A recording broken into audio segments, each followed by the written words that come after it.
Guess who is the largest group of homeowners in America? It's not men. That's right. It's women. Women own more homes than men in America. Pretty interesting, huh? According to several studies done by CBS, the Pew Research Center, the Mortgage Note, and according to several conversations I may see on Reddit, women are outpacing the men when it comes to home ownership. Now, of course, married couples are the largest group of homeowners in America, regardless, that's across the board. They are the largest group. We'll start with the Hispanic community. They have the largest percentage of married homeowners in America. They're at 81% of home ownership. That's married couples in the Hispanic community. The second largest percentage are white homeowners. Married couples in the white community are at 60%. The third largest group are Asians and Pacific Islanders. Their percentage is 58%, and then it's followed up by the black community with 46%. Don't worry, guys, we're almost at 50. Now, once we get past married couples, the second largest group are women, single females, and that is across the board. We'll start off once again in the Hispanic community. Single Hispanic females are at 7%, while the single male Hispanic males are at 5%. Not too much of a difference there. The women are at 7%, the men are at 5%, just 2% difference. Not too much of a gap. The second group is the white community. Single white females own almost twice as many homes as single white men. The third group is the black community. The women own 27% of the homes in the black community. Men follow up with 13% of the owned homes in the black community. The third group, with the largest difference between the two sexes, would be the Asian and Pacific Islanders, which I was kind of shocked by this one. The women are at 24%, and the men only own 4% of the homes within the Asian and Pacific Islander community. Yeah, kind of caught me off guard too. I am kind of wondering what's going on with that, and something I may do a little research into. Some of this difference may simply be because the women in America outnumber the men. I believe the number is 168 million to 165 million, which is only about a 1.8% difference. Okay, doesn't really explain a whole lot. Now, since the difference between the population explains a little bit of it, other reasons is simply because men die earlier, leaving their wives widows and the only person in the house, which would make them the only homeowner by default of death. The other reason, which is kind of common, in divorces, they normally give the house to whoever has the kids, whoever the custodial guardian is, and in most cases, it's the mom. So the kids get the house. The mom gets the house by default, since she's the one who usually has the kids. So that explains some of it. Now, there are many other reasons for why men don't own homes, and in addition to the ones I listed earlier. Now, that depends on who the man is, who he decided to have kids by, what state he's in, and what county or city he's in. Now, from what I have observed, I'm going to list the 5 main reasons why I believe more women own homes than men do. Too many men are having too many kids outside of marriage. These men are having kids by women they either cannot stay with, they are not prepared to stay with, or they never plan to stay with, which is probably the most common one. By what I mean by women they cannot stay with, that is usually in the case of divorce. Okay, either she can't stand him, he can't stand her, or they simply cannot stand each other. In a situation like that, the man can't stay. He cannot stay. And there are a few cases to where women make the same mistake or error or screw up that we do often. Okay, men. I mean men, as we do often. Sometimes a woman will have a great night with a guy and get pregnant and realize he ain't the one. I done got pregnant by somebody I had no intention on ever having a baby by. Yeah, they want the baby, but they don't want him. Yes, sometimes women make those mistakes too. It happens. Now, the second one is not prepared to stay with. What I mean by that is you don't have any money. You don't have a place to stay. Your credit's not right. Your mind's not right. Your situation is not right. Your education is not right. You were not prepared. You don't know who she is. You don't know who you are. You weren't prepared. But now you have a baby on the way. But because you weren't prepared, it normally works out to where you guys end up not being able to live together. And if you stay together for too long, you never get together. But you still have these kids you have to deal with. And here's the most common one. Bro, you never planned to stay with her. You went out, saw her doing this. You was following it. It was doing the jiggle thing. And your best friend started talking to you. And you know what I mean by your best friend. Started talking to you. He took control. This brain stopped working and he had control. And you went and you had a great time with the lady. And then she calls you. Now you got a baby on the way. And women are amazing. You think she don't have your social security number? There's a good chance she got it or she knows how to get it. They're amazing when it comes to that kind of thing. It's amazing. They all should work for the FBI. Whatever agency deals in espionage or finding out secret information, yes, women should work for them. All of them. They all have the skill. Just saying. In any case, regardless of what your particular situation is, the end result is usually child support. Now, there are a few cases, okay, to where the mom and the dad have a great relationship. They tag team when it comes to the child, and the father makes enough money to where the mom is content. The mom is satisfied. He spends enough time with the child to where she does not feel a need to establish a child support case on that father. They both raise the kid in tandem, and everything works out beautifully. Don't hear a whole lot of this, but there are all those cases. The most common establishment of child support happens within a divorce proceeding. At that time, the courts decide how much the father is going to pay if he's not the custodial parent. The next group is either there's a father that is not paying enough or he's not paying at all. So the mother goes out and she establishes a child support case for that father so she can get what she needs to take care of the child. Now, in some cases, the mom may get more, but in some cases, the mother may get less than what she was expecting she was supposed to get. It happens. Now, in some cases, the father, if he feels like the mother is being unreasonable or he just don't feel like dealing with the mother, then he'll go file on himself. He will go down to whoever's in charge of that department and say, look, I need to be put on child support today. Matter of fact, I bought my first payment in my pocket. I bought my first 2 payments in my pocket, but I'm not dealing with her no more. Put me on child support right now. Yeah, sometimes this happens. Sometimes dads do that. Now, another common way that child support gets established is if you have a mother who exists below the poverty line. She has to go and get state assistance, okay? Now, once that mother applies for state assistance, one of the first questions they ask that mother is, where's the daddy? What's his name? Sometimes all they need is your name. Now, a lot of women, as I told you earlier, they may already have that social security number. I told you, they got skills like that. They may already have it. But even if they don't, the state wants to know what the name is. If the mom don't have the social security number, state got it. State got it. Okay, so they'll track you down. Say, hey, remember that night? Yeah, she's down here. Okay, and she brought up your name as the possible father. So you need to come on down here and give us some of your DNA. And if you're lucky, it won't turn out to be 99.99999%. Okay, if you're lucky. But if you're not lucky, a child support state will be established against you, and she won't be the filer. The state will. And the state will collect their money. Bank accounts, everything. It don't matter.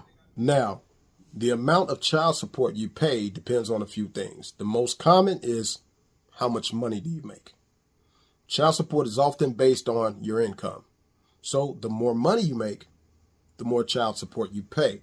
So let's say, for instance, you're making Jay-Z money. Yeah, it'll get like that if you're making that kind of money. So get ready to pay it. There are a few other things that make a difference, such as how many kids do you have, what state you're born in, and what county you live in. So just remember all of those things. At least try to remember those things before you get somebody pregnant. Okay, think about that. I'm just saying. Now, one of the craziest stories that I have for you when it comes to child support amounts. I was attending a hearing that I had to make sure that I was on top of my payments. Now, I had my payment in my pocket. I've seen guys come in there $5 short and go to jail because they were $5 short. If the judge said bring $5.99.99, you better have $5.99.99 or you're going to jail. Yeah, it can get crazy like that sometimes. So there was a guy who walked in. Still had his Burger King uniform on. Ketchup stains, mustard stains, mayo stains. Still had the line around his hairdo from his baseball cap. So, you know, the judge calls him up. We all watch him walk up to speak to the judge. And now he wasn't there to make sure the judge was make sure he was on top of his payments. He was there to get his payment amount established. So the judge got to counting up whatever it was she was counting up. And the amount came to $1,642.39. Everybody in the courtroom gasped. And the room was full of all walks of life. White, black, Mexican, Asian, and even some women. Yeah, women are more and more getting put on child support. So, yeah, it's starting to happen. But we all gasped. What went through my skull was, you going to jail. Because I see the Burger King uniform. Unless he's working at Burger King, White Castles, McDonald's, and Kentucky Fried Chicken, he's going to jail. So, okay, look, there are probably several reasons for why he's paying that much money. Maybe he owes some arrearages. Maybe he has 2, 3, 4, 6, 7 kids. 7 kids, paying that amount of money, something's going on, okay?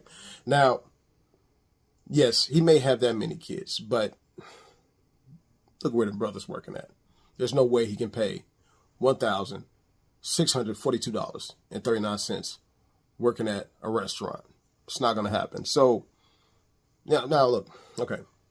I know that men need to watch what they do when it comes to who they're having sex with and who they're deciding to get pregnant. But at the same time, women need to watch it too. If you are deciding to have sex with a guy and he doesn't have a college degree, he doesn't have a career established, he's working at Burger King, or say he doesn't have a job at all, you don't want a whole lot for your child. You couldn't possibly want a whole lot for your child. So whatever he's making is what you're getting. Now, of course, there should be a minimum. I agree. There should be a minimum regardless of how much money you're making. I agree with that. But to demand that much from a guy, yeah, he's going to jail. So the state going to be taking care of the kid and him while he in the penitentiary. You know, yeah, because they put people in jail for child support. Anyway, just thought I'll let y'all know that. Now, there are some other variables that do exist, such as what kind of a mood was the judge in when they woke up that morning. Yeah, that makes a difference in your payments too. If they're in a good mood, they may not railroad you. If they're in a bad mood, you might get railroaded. And like I said, it also depends on what state and what county you're in. Now, some payments are reasonable, and some payments, as I mentioned earlier, are not reasonable. It's just it's one of those things we all just have to deal with. Due to the differences in the amounts, sometimes the amount significantly reduces the amount of take-home income that person is able to live on.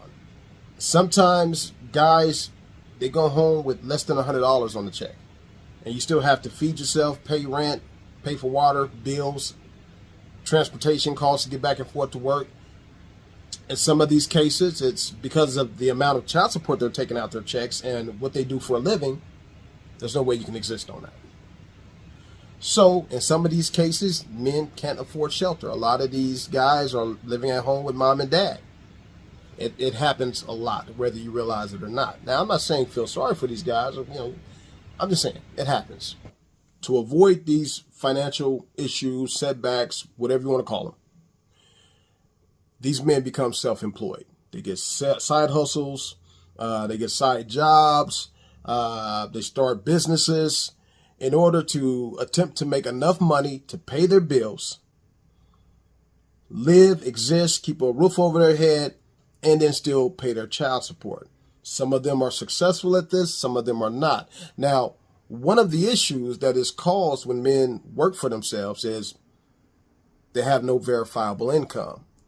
And many of them barely make enough money to survive, so they're breaking even. Okay, they're not paying Uncle Sam enough tax money to appear as if they're making an acceptable income amount. So when this happens is they have no proof of income. Some of them are unable to build credit. Some are. But if you have no verifiable income, you can have an 800 credit score and not get approved for a loan because you have no proof of income. It happens. And because child support, if you begin to have arrearages, a lot of these guys don't have bank accounts. And bank accounts is often needed when you're applying for a home loan. So you have no verifiable credit, no bank records. And the reason why they don't have bank records is because often if you owe arrearages or you owe money in child support, they will take it out of your bank account. So a lot of these guys don't get bank accounts because they don't want their money getting snatched out of the bank. So now, like I said, I'm not saying feel sorry for these guys. I'm just letting you know what happens, okay, in these situations. So no bank account. Some of these guys have a hard time building credit. And they have no verifiable income, which means they cannot get approved for a home loan. If you cannot get approved for a home loan, you can't buy a house. And that is why some of these guys still living with their parents, or they are not able to buy a home. They're still renters. In some of these cases, the men live with their parents or live with a family member until the kids are grown. Some cases it's 18, but if they're in college, still going to school, it's 21, sometimes older, depending on, once again, where you live. Makes a big difference. In some cases, if your arrearages, the amount of money you owe on child support, if it goes over a certain amount, and depending on what state and what county you're in, it can lead to you going to jail, and in some cases, even catch a felony. Yes. So remember, young men, I know she's looking good. I know those hormones are revved up. I mean, you're ready to shoot to the moon, you know. I mean, you just revved up. You're ready to go. I know. I get it. But remember this, that 5 minutes, 10 minutes, 30 minutes, I don't know how long you last. It can get you put in prison. Let's say you're a college kid. You do everything you're supposed to do. You're playing sports. You stay out of trouble. You don't deal drugs. You don't do any of that. That moment with that lady can end up causing you to catch a felony because the child support was too much for you to handle or whatever the reason is. And if you get too far in your arrearages, you will have a felony on your record for failure to pay child support. Yeah, I've seen it happen. I've seen guys do a year in jail for failure to pay.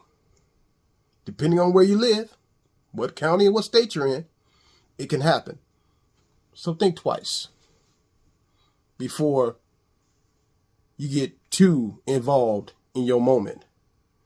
To the left, to the right, north, south, but never stay where you're most comfortable. Please don't. To the side, to the left, to the north, to the south. I'm just saying, be careful. As I was saying, if you catch a felony, okay, we're just talking about felonies. If you catch a felony, there aren't too many places that will approve you for a home loan with a felony on your record. So young men, grown men, whoever, remember what I'm telling you. It's not worth it. North, south, left, right.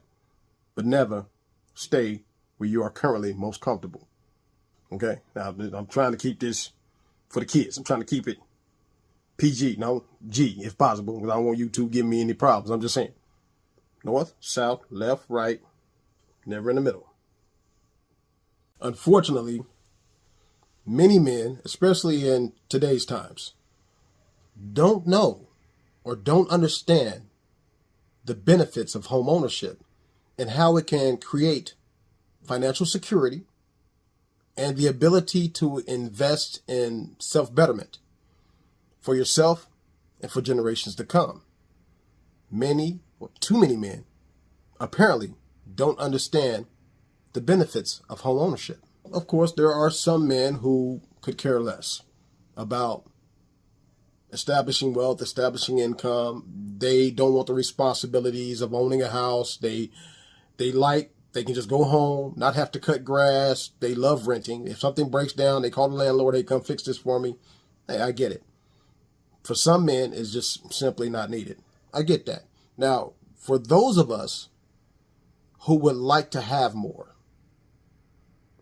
but their father maybe wasn't able to leave them anything because they were also unaware, start now. There is a benefit in owning property and in leaving that asset for your children.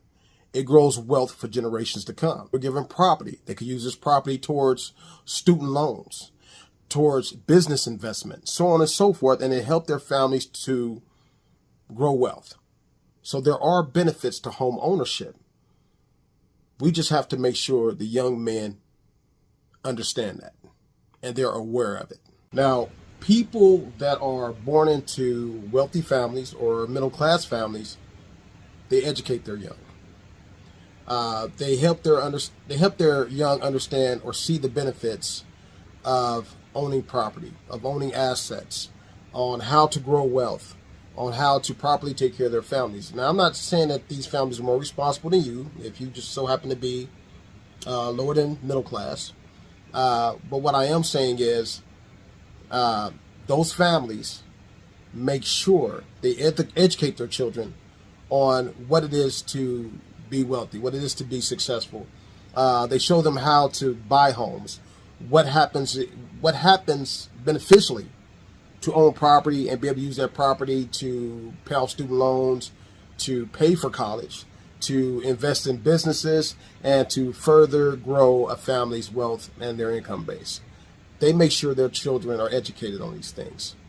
They are also living examples. So not only do the kids hear about it, they see it. And these kids become used to living a certain lifestyle. And that motivates them even more to continue living that lifestyle. Just remember that if the kids don't know, then they just simply don't know. And you can't necessarily be mad at them if they don't know. They have to be educated on these things. So remember to educate young men on why it is important to own property. Even if whether you're with the mother or not, or whether you're living with the kids or not, it's important to hand something down to them. And in some cases, it breaks cycles. It breaks cycles. So leave them something to build with. And those opportunities could actually fix the family dynamic.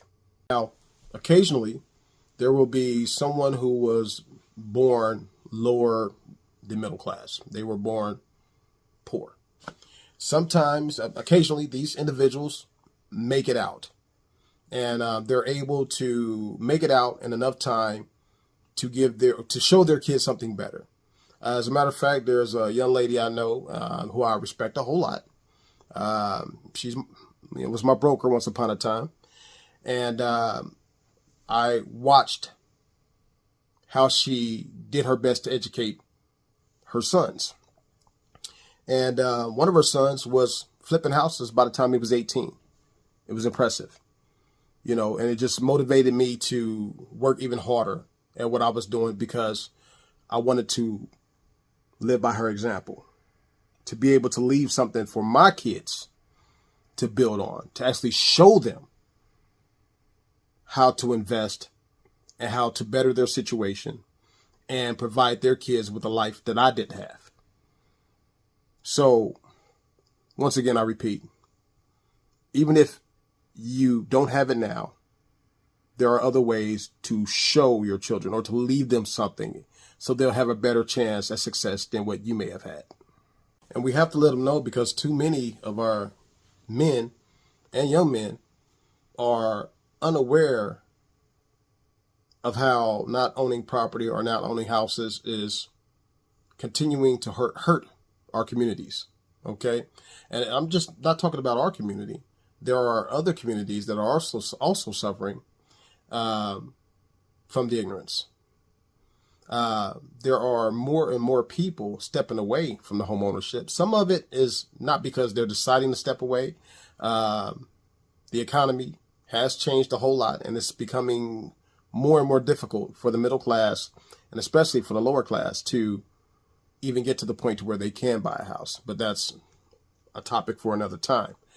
But too many young men, especially in the Black community, are unaware of how owning a home can stop generational poverty. If you own that property, you can actually leave your kids something to build with for the next generation. Now, of course, you can't just leave them a house. You have to educate them on what to do with the house once they do get it. But it gives them a start. You know, regardless of what may have happened between you and your children, try. It's not too late. Leave them something. If not a property, they've got insurance policies. You can leave them something. Just some advice. And the reason I'm giving that advice is because some of us don't realize that even if you don't own assets, you can leave your kids with $250,000 with the right insurance policy. I do that too. Real estate and insurance, yes. Home inspections, yeah, I do all that. But anyway, information's in my link. I'm just saying. But once again, even if you leave them an insurance policy or a real estate asset, you have to teach them the steps. You have to actually direct them on what to do with the property when they get it. Don't just blow the money. Please don't, because that will continue the cycle of poverty. Show them how to invest it. Show them how to turn that house into 2 houses, into 3 houses, into 4 houses, and keep it going. Just remember that what good is the money with no plan? They have to have a plan. And it's, in many cases, they have to be shown what that plan is. As I said, you can't just tell them, you have to show them. Now, not only are many young men not told what they need to do in order to be successful, or told about the importance of leaving their children something to break the cycle, they are not shown how to do it. I mean, you can tell anyone to do something, but unless you show them how to do it, just telling them doesn't do a whole lot of good. I mean, you could tell me to go and dunk, but without showing me how to do it, yeah, I may not do it right. Some people have that gift naturally, and then some people have to be taught how to do it. So don't just tell them, show them, because there are too many of our young men who don't know how to build credit. They don't know how, if they're working for themselves due to child support or whatever the case may be, they don't know how to establish income simply by claiming the income and then paying taxes. So say, for instance, you want to show at this moment you're making $40,000. Just know that your tax bill is going to be somewhere around $6,000 to $7,000. Okay.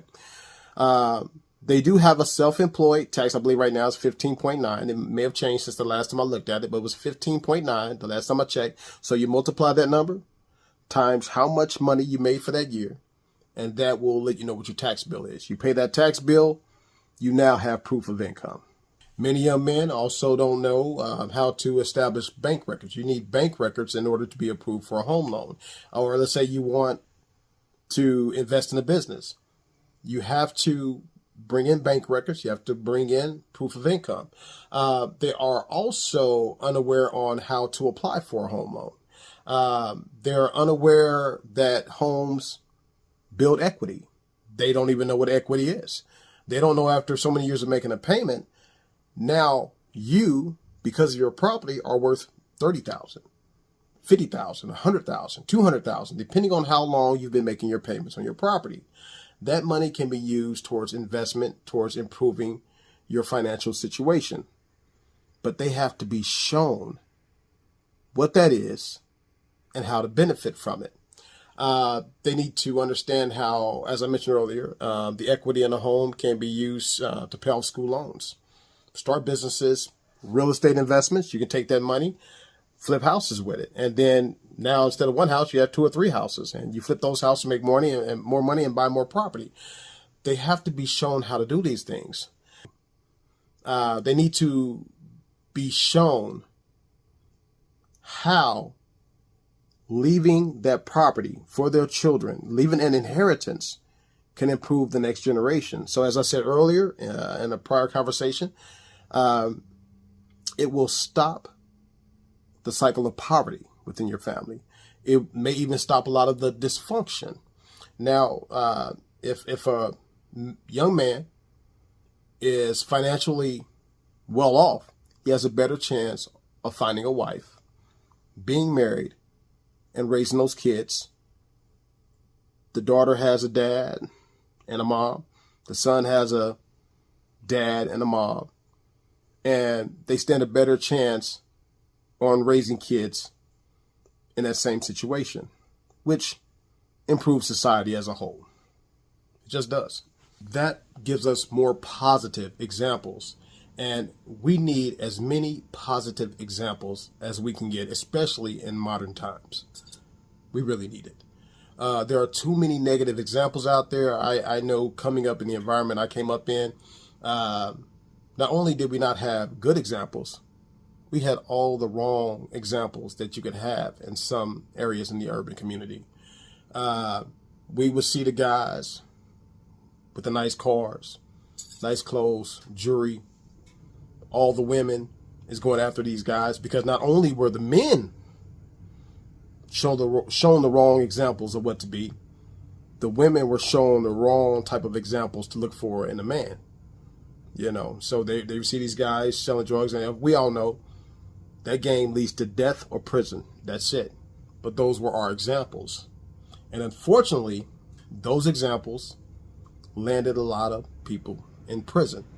A lot of those men caught felonies. And as I mentioned before in an earlier conversation, once you catch that felony, it's harder to go get a decent job, and a lot of places won't approve you for a home loan.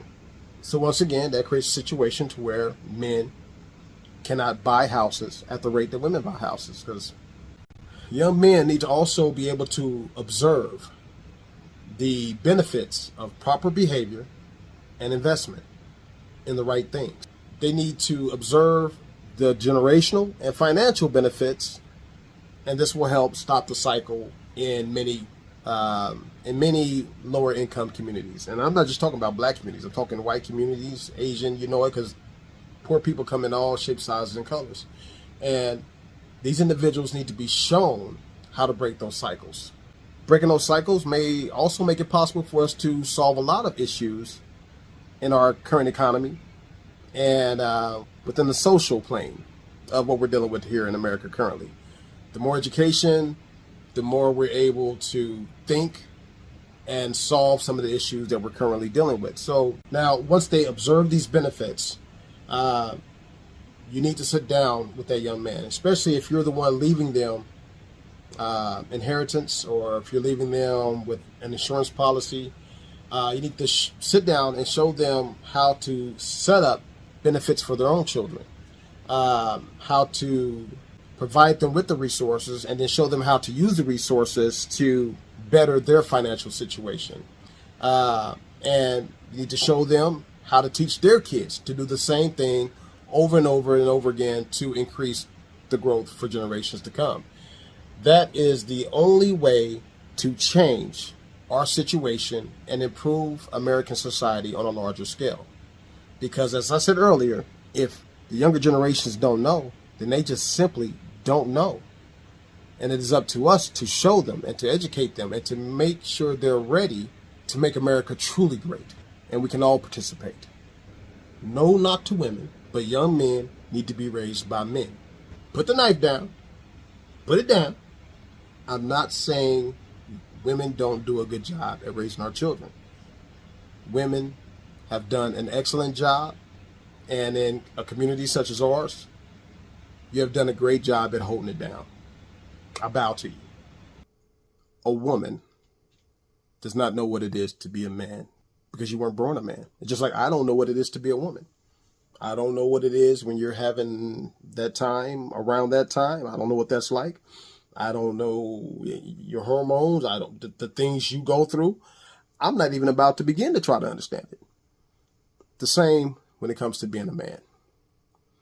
Only a man can relate to what another young man is going through and show them what it is to be a responsible, strong man, a respectable man, and how to face society and what a young man deals with when it comes to society, okay, regardless of what group that may be. Young men require that example while they're trying to figure everything out. Yes, you're a good mother. You do great. Moms do great. But you can't show them how to be a man. And what often happens is, while you're doing a great job raising him at home, eventually he has to leave the house. And when he leaves the house, he's going to be grasping for examples of what it is to be a man. Some of those examples that he reaches for may not be good examples.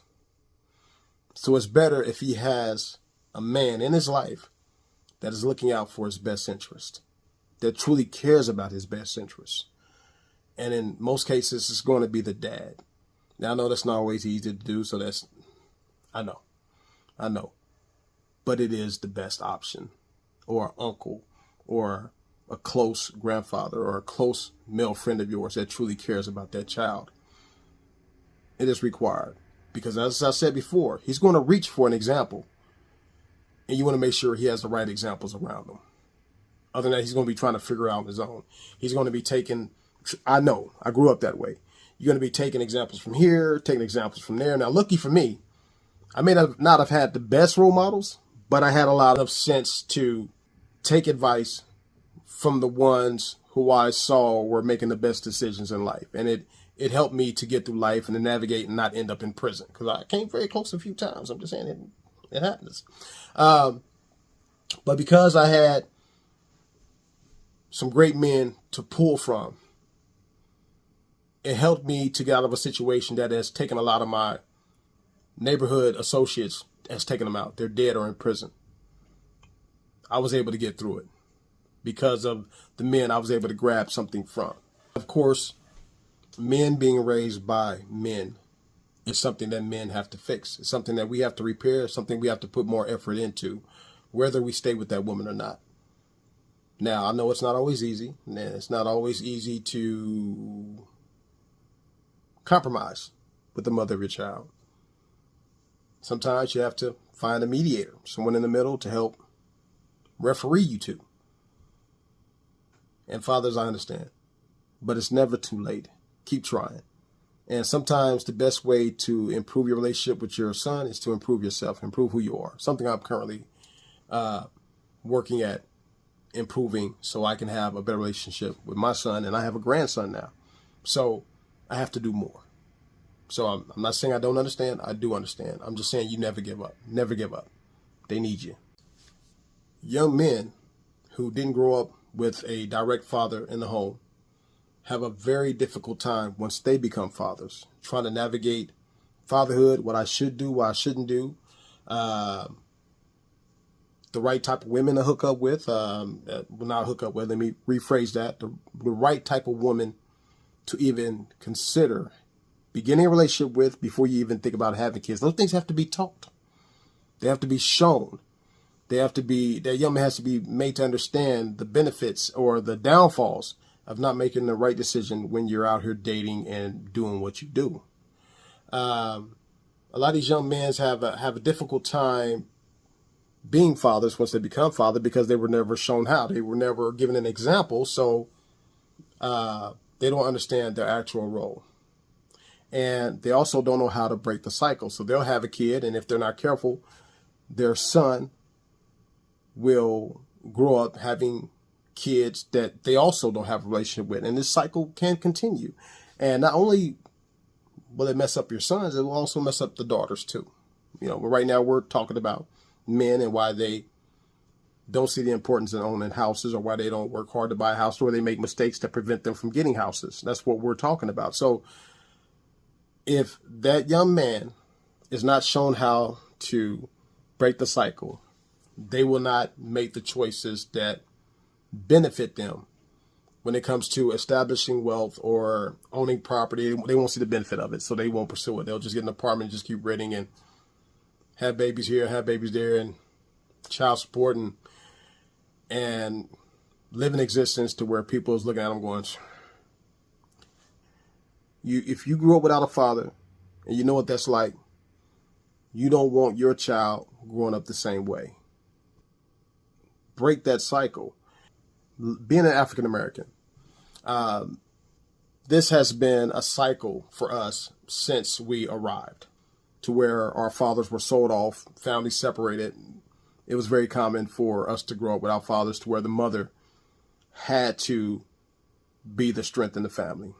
And then sometimes the kids were even removed from the mom.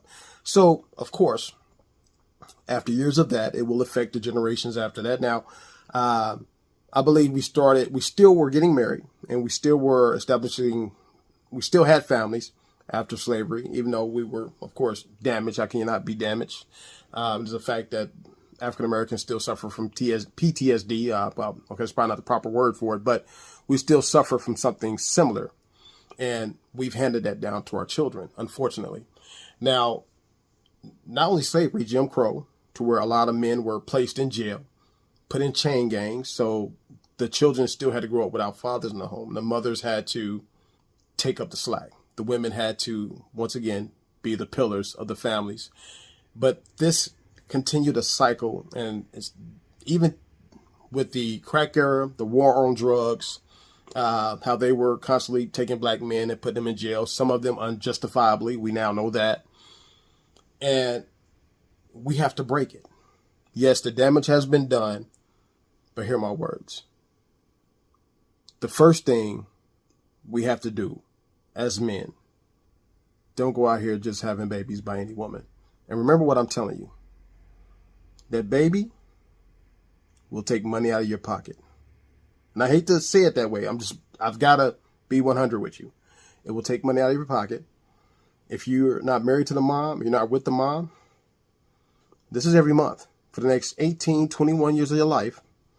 And that amount could be 300, could be 500, could be 1,000. Just depends on how much money you're making. Just know that they will get that money. Hell or high water, they will get that money from you. And if you don't pay, like I told you, it will lead to prison time.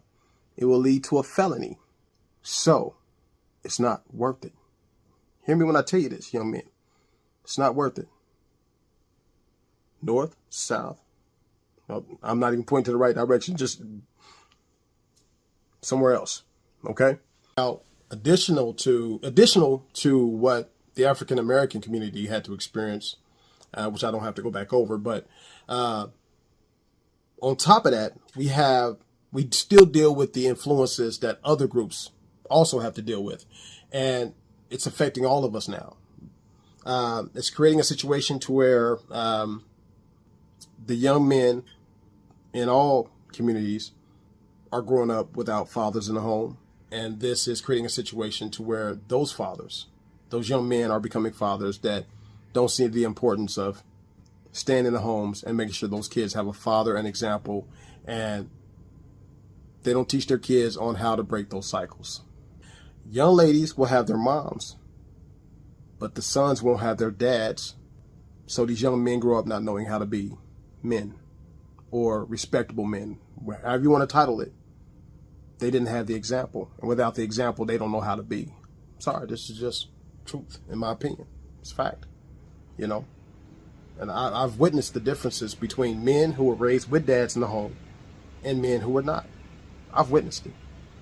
It makes a great deal of difference to have your father in your life, some man showing you what it is to be a man. It makes a big difference. When a young man is shown When a young man is raised by a man who understands the importance of owning a home, owning property, that young man is more likely to grow up and own his own home or property. I've seen the benefits of that. Never, ever underestimate the power of a good example or a bad one. It goes both ways. Hopefully, we can find more good ones. If your kid is not living with you, it will reduce the connection you have with your kid. For those homes, for those dads who have kids and those kids do not live with the dad, it is much harder to build a connection with that child. I'm not saying it's impossible. It's just more difficult. It also happens with moms who don't have their kids in the home, where the kids are raised somewhere else. Those kids don't have as much as a connection with the mom as they would if the mom actually lived with them. Now, this condition can be blamed on the moms and the dads. Both can be blamed for this condition. In some cases, there's animosity. The mom don't like the dad don't like the mom. They can't talk, they can't communicate, they argue every time they see each other. He hates her, she hates him. This causes a serious problem when it comes to the upbringing of the child. Since the dad don't like the mom, he doesn't like to come around. Even if he did want to come around, trying to arrange a situation is so difficult to the point to where, in some cases, I've seen it happen, they just stop trying because they get tired of the battle. Now, I'm not saying it's right. That's not what I'm saying. I'm just saying I understand. I've seen it happen. I see how it can become a serious problem if every time you try to communicate with this person, there's a fight. The only cure for that is mediator. You got to get a referee. You've got to get a third party in the mix to help arrange a situation that's more conducive for you spending time with your child and excuse me, for you spending time with that child and developing a relationship with your child. You need a mediator. Now, another issue is jobs. Unfortunately, we got to work. I've seen jobs become a problem even for dads that live in the house with the kids. Sometimes the dad works so much and he has to keep a roof over the kids' heads. He has to provide them with what they need. So he has to be out there making the money. And unfortunately, that can hurt the relationship with the kids, especially if he doesn't live with them. You're living outside of the home and you're always at work. It's bad enough when you come home, you don't see them because they don't live with you, they live with mom. That can also reduce the connection between you and your child. Another issue is distance. Some parents live in other states or they live more than an hour away. That can also cause a problem because if you live too far away, it makes it very difficult for you to come in and spend time with those children. Even if you come 2 or 3 times a year and you spend a week or maybe a weekend, it's not enough time.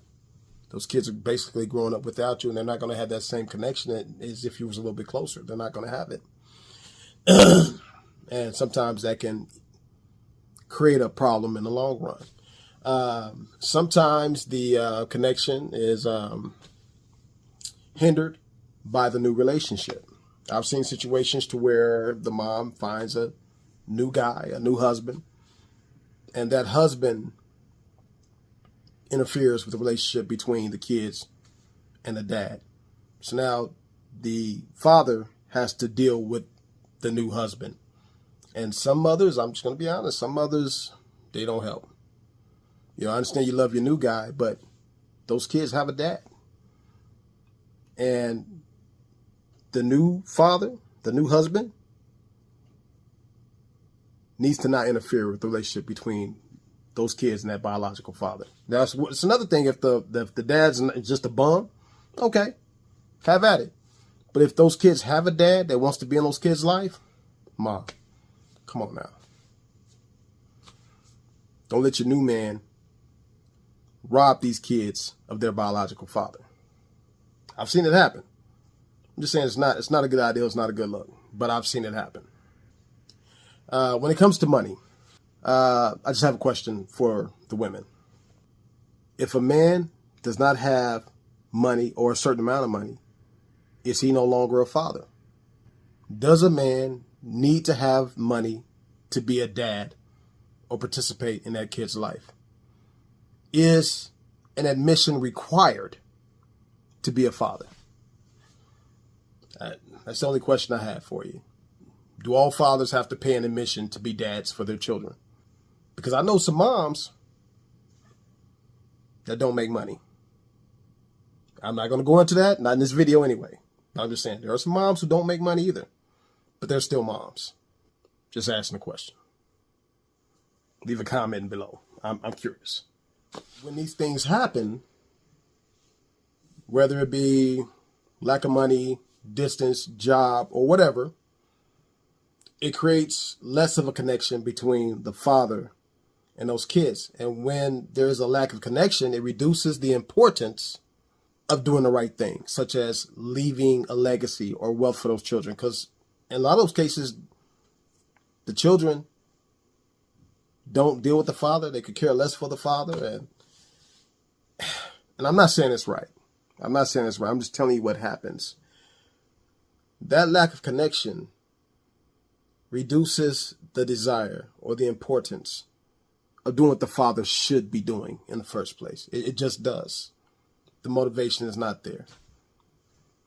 When a dad is there with the kids, seeing the kids, spending time with kids, it increases that passion they have for the kids. Makes them want to do more, makes them want to work harder, makes them not want to be a disappointment. It increases that desire to be a better parent, at least for many men. I'm not saying it's going to work for all of them, but for many men, yes. Because I know it's how it makes me. The more I'm around my kids, the more I want to do. You know, matter of fact, the time I do get a chance to spend with my kids just makes me want to do more and more for them. My grandson as well, my grandkids as well. Right now, everything that I do is for them. Just remember that. Please don't shoot the messenger. I'm just trying to show you what I've observed. And this also happens with mothers. Mothers who aren't raised in the same house with the children don't have as much connection to those children. Those children don't have as much of a connection to the mother. It's just the way it is. Now, to correct this, it's a tough fix.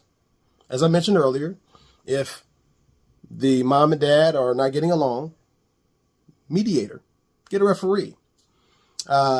If you have a job, the only cure for that is switching professions. Now, I know that's not always easy. Sometimes the best job you have is the best job you have. And you want to be able to still continue to provide for those kids.